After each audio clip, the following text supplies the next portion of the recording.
ഒരിക്കൽ വലിയ പ്രതീക്ഷയോടെ പണിത ബസ് സ്റ്റാൻഡ് സ്ഥലം അനുമതി കിട്ടാഞ്ഞതോടെ ഉടമയ്ക്ക് തന്നെ തിരികെ നൽകിയ അപൂർവ സംഭവമാണ് നിലമ്പൂർ അകമ്പാടത്ത് നടന്നിരിക്കുന്നത്. അകമ്പാടത്ത് ബസ് സ്റ്റാൻഡ് എന്ന സ്വപ്നം സാക്ഷാത്കരിക്കാനായിരുന്നു എരഞ്ഞിമങ്ങാട് സ്വദേശിയും ചെറിയാപ്പു എന്നറിയപ്പെടുന്ന നാലകത്ത് മുഹമ്മദ് 23 സെന്റ് സ്ഥലം ചാലിയാർ പഞ്ചായത്തിന് പാട്ടവ്യവസ്ഥയിൽ നൽകിയത്. പിന്നീട് മനസ്സുമാറി ബസ്സിനുള്ള റോഡിനും കോംപ്ലക്സിനുമായി 11 സെന്റ് സ്ഥലവും സൗജന്യമായി നൽകി. പഞ്ചായത്തും ഉത്സാഹം കാട്ടി കെട്ടിടം പണിഞ്ഞു. ബോർഡ് വെച്ച് ഉദ്ഘാടന പ്രസംഗങ്ങളും നടത്തി. പക്ഷേ കഥയുടെ ട്വിസ്റ്റ് പിന്നീടായിരുന്നു. ബസ്സുകൾ കയറുന്ന വഴിയും ഇറങ്ങുന്ന വഴിയും ഒന്നു തന്നെയായതോടെ ഇത് ബസ് സ്റ്റാൻഡ് അല്ല ബസ് ട്രാപ്പാണെന്ന് പറഞ്ഞ് മോട്ടോർ വാഹന വകുപ്പ് അനുമതി നിഷേധിച്ചു. ബസ് സ്റ്റാൻഡായി പണിത കെട്ടിടം യാത്രക്കാരില്ലാതെ കോംപ്ലക്സ് ആയി മാറി. തുടർന്ന് പാട്ടക്കൂലി നിശ്ചയിച്ചെങ്കിലും അനുമതിയില്ലാത്ത സ്റ്റാൻഡിന് പണം എങ്ങനെ നൽകും എന്ന ചോദ്യത്തിൽ പഞ്ചായത്ത് പണം മടക്കി. സ്ഥലം ഉപയോഗിക്കാതെയും 15 വർഷം കടന്നു. അവസാനം പരാതി നേരെ മന്ത്രി MP രാജേഷിന്റെ മുന്നിലെത്തിയപ്പോൾ സ്ഥലം ഉടമയ്ക്ക് തിരികെ നൽകാൻ ഉത്തരവായതോടെ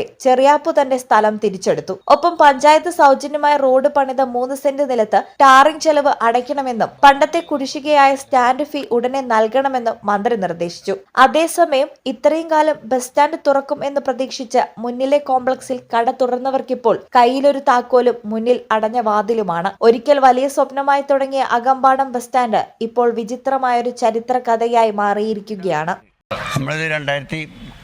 2011 ഇവർക്ക് കൊടുക്കുന്നത്. അവർക്ക് പഞ്ചായത്തിന് ഇതിന് വേണ്ടിയിട്ട് സ്റ്റാൻഡിനും വേണ്ടിയിട്ട് ഇത്ര ഒരു 23 സെൻറ്റ് സ്ഥലം ലീസിനും 10-14 സെൻറ്റ് അവർക്ക് തീരും കൊടുത്തു. അവർ വിപണന കേന്ദ്രം കയറ്റം എന്നിട്ട് അതും കൊടുത്തു. 15 വരെ അവർ നമുക്ക് ഒരു വാടക തന്നു. പിന്നെ 15 മുതൽ ഈ സമയം വരെ നമുക്ക് വാടക കിട്ടിയില്ല. അപ്പോൾ നമ്മൾ അദാലത്തിൽ മന്ത്രിയെ കണ്ടു. മന്ത്രി നമുക്ക് അനുകൂലമായിട്ടുള്ള ഒരു ഉത്തരവ് ഇട്ടിട്ടുണ്ട്. ബാക്കിയുള്ള കടലാസ് ജോലികൾ നടക്കുകയാണ്. പിന്നെ ഇവിടെ ടാറ് ചെയ്ത് എൻ്റെ സ്ഥലം ടാറ് ചെയ്ത് പൈസ എങ്ങനെ വിലയിരുത്തുന്നുള്ളത് പഞ്ചായത്ത് അധികൃതർക്ക് ഒരിതുണ്ട്. അപ്പോൾ അവരതിൽ അയച്ചിട്ടുണ്ട്. നമ്മൾ പൈസ കൊടുക്കാമെന്ന് പറഞ്ഞു. അന്നത്തെ എസ്റ്റിമേറ്റിൽ അവരിട്ട പൈസ നമ്മൾ തിരിച്ചു കൊടുക്കും. നമ്മൾ കൊടുക്കാറുണ്ട്. പിന്നെ നമ്മളെ വാടക അവർ തരാമെന്ന് പറഞ്ഞിട്ടുണ്ട്. അതുവരെയുള്ള വാടക കൂടി തീരുമാനിച്ച് എങ്ങനെയൊക്കെയാണെന്നുള്ളത് അവർ തരാമെന്ന് പറഞ്ഞിട്ടുണ്ട്. ഇങ്ങനെയാണ് ഇപ്പം ഇതുവരെയുള്ള സിറ്റുവേഷൻ നിൽക്കുന്നത്. അതിലൊക്കെ കടലാസ് ജോലി ചെയ്യുന്ന സമയത്ത് താങ്കളുടെ പിതാവിൻ്റെ പേര് ഇതിനെ കൊടുക്കാമെന്ന് അത് ഈ വിപണന കേന്ദ്രം ഉദ്ഘാടനം ചെയ്ത സമയത്ത് ആര്യാടൻ സാർ അവരോട് പ്രത്യേകം പറഞ്ഞിട്ടുണ്ടായിരുന്നത് പ്രസിഡന്റിനോടും അവരോടൊക്കെ പറഞ്ഞിട്ടുണ്ടായിരുന്നു. നാരായണീൻ്റെ പേര് ഇതുമേൽ എഴുതണമെന്ന് പറഞ്ഞിരുന്നു. അത് അവർ ചെയ്തിട്ടില്ല. ഈ ചാനൽ നിലമ്പൂർ. BSc ഒപ്റ്റോമെട്രി ഒരു പ്രൊഫഷണൽ കോഴ്സാണ്.